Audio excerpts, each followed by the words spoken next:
There's the white sands out there, and you can see it's pretty windy in the basin. All the sand is picking up out there. Not too bad up here, though. Not too shabby. Let's keep going.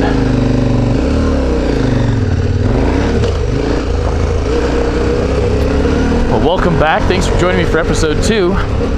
Today, I've got something special in mind. We're going to go out and do a little bit of camping today. So I'm all loaded down. I've got full bags and all my gear on here today. It's a little heavier, a little bit slower today. And not to mention the fantastically quote-unquote improved roads with this new gravel on here, which sucks. That's alright. I'm really hoping they didn't do the whole road and it's just the beginning here where all the cars and people are driving around. As we get in further in this road, I hope it goes back to kind of like this corner. Oh yeah, look at that. Beautiful. Beautiful day. I had to wait till a little bit later in the evening to ride today. Down at the basin, we were up in the low 90s, and when I left, I could have left later in the day, it was 87. Up here in the hills, though, what are we at? It's only 70 degrees, so not bad up here. Yep, and once we get into the full swing of summer here, I expect to be riding only up in the top of the mountain, up near 8,000 or 9,000 feet up there. It's just gonna be too hot.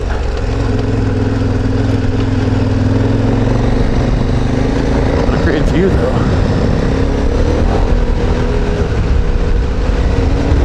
Not much we can do. Look at all these campers out here. It's Memorial Day weekend, so everybody's here. Hopefully I can find a good camping spot up here before it gets too dark. We'll see, though.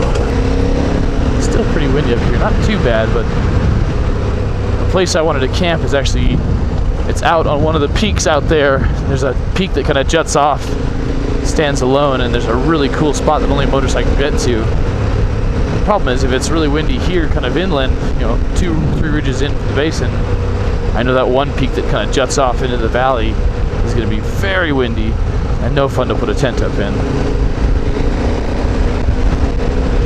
For those of you who've never put a tent up in high winds, I suggest you practice in your backyard before you try and do it on your own in the middle of the woods when you're tired at the end of the day. It is a frustrating experience.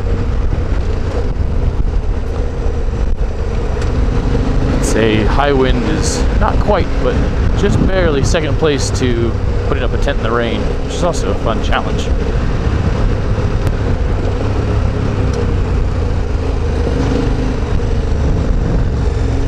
Fantastic views out here. I love this trail.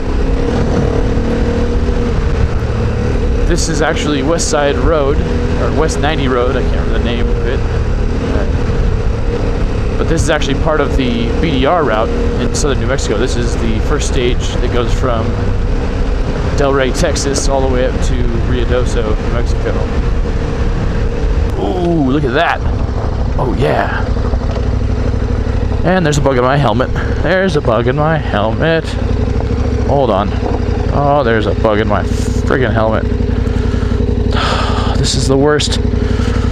Don't panic. Don't panic. Take the sunglasses off. Oh, I forgot to unbutton it.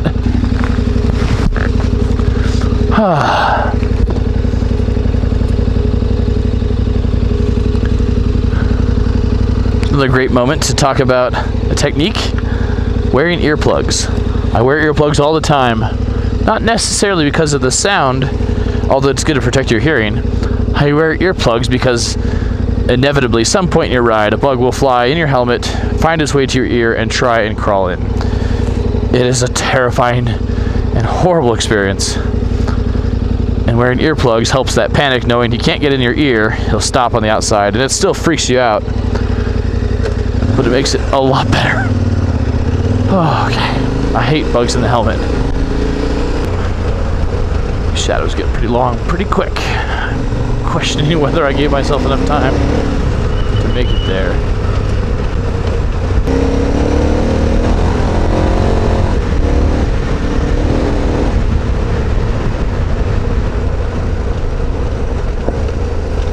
Okay. So here's our turn. Get away from that gravel. Let's go check this out. Here's where it gets a little more rough, more interesting in here. So today, something fun. We're gonna try a little bit of camp cooking here, and I'll show you what I usually do on longer trips as far as my cooking setup. There's a couple trains of thought.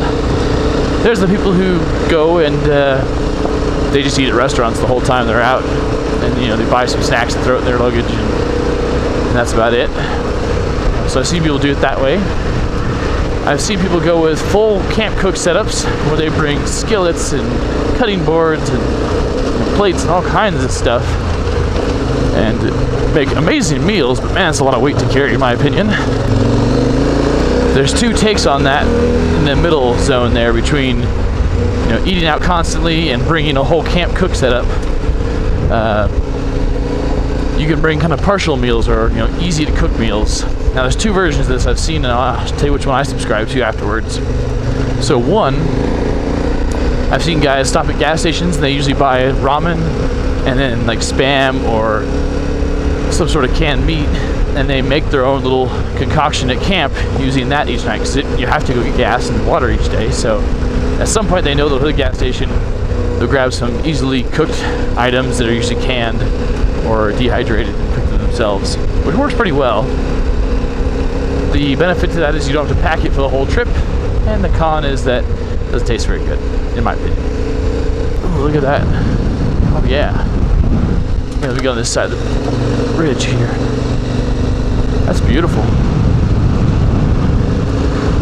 Anyways, before I got sidetracked, I generally bring breakfast and dinner for each day, and I eat out. I plan to eat lunch out every day, so I can kind of experience that, you know, that town, that culture wherever I'm at, and I also get to save a little money by eating breakfast and dinner.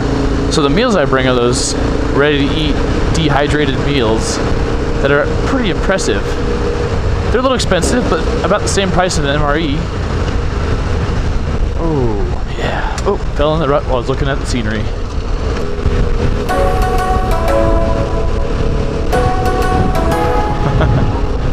Wow, look at that. That's such a cool view. This is gonna be good. This is gonna be good right here. Bam. That's the view I was looking for right there. Wow. It's a little windy. I'm hoping I can find a spot that's not too windy down here on the edge of this little cliff that overlooks the basin. Wow. Look at that view. This is what I'm all about. I'm all about the view. And that right there is the view. Oh. I think this might be my spot. I think that's where the tent's gonna go.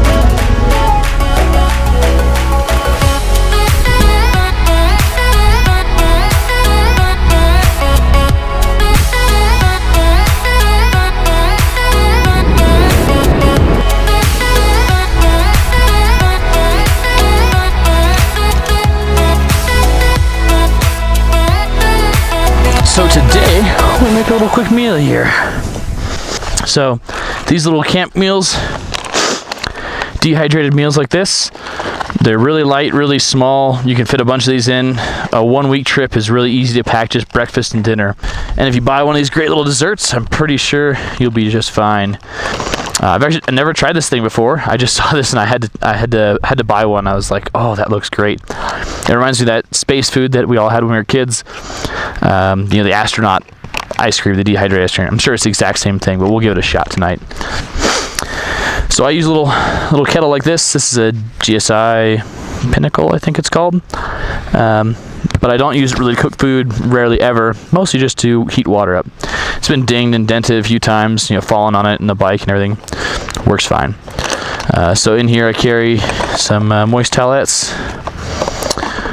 This is my stove, some hand sanitizer and a lighter. And here's the bowl for measuring the water. So my trick for water, I carry a little thing right here. So all I gotta do, clean that sucker off, clear it out, bam, and it just starts peeing in a cup for me. In here is the is an MSR dromedary bag. I think it's 70 or 100 ounces or something like that. Maybe it's a little more. I can't remember. But pretty simple and easy way to carry water. That looks about right.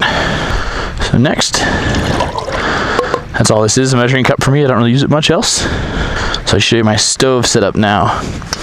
It's a pretty cool setup. You can buy these gas containers at Big Five, Walmart, REI, wherever they're everywhere. Not hard to find. But this little guy is awesome. So you can get this thing on eBay. It's E-Tech City. They're like $10 or $12, really cheap, and it's got its own self-ignition system. Pretty cool. Let's see here. For the price, you can't beat them. All we do now, turn it on, and there you have it. We don't need a whole lot of heat for a whole long time, just enough to boil the water. While we're waiting for that, I gotta know. I gotta know. Ice cream sandwich.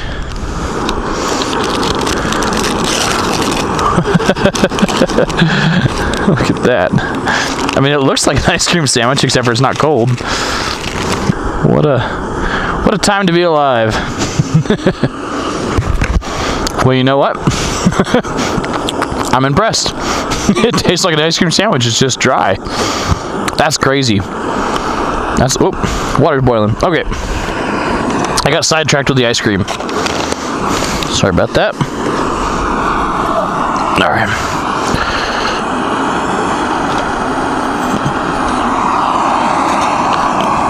Okay. Just turn that off.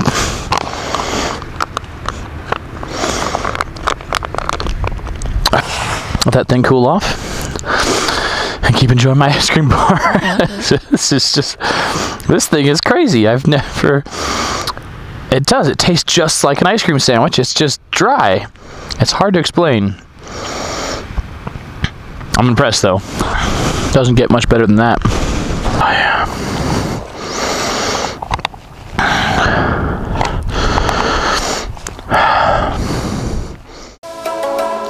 Sit here and just enjoy my meal for the rest of the evening.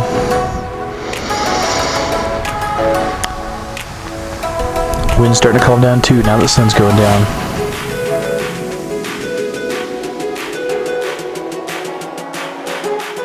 If you liked today's video and you want to see more, don't forget to like, comment, and subscribe below.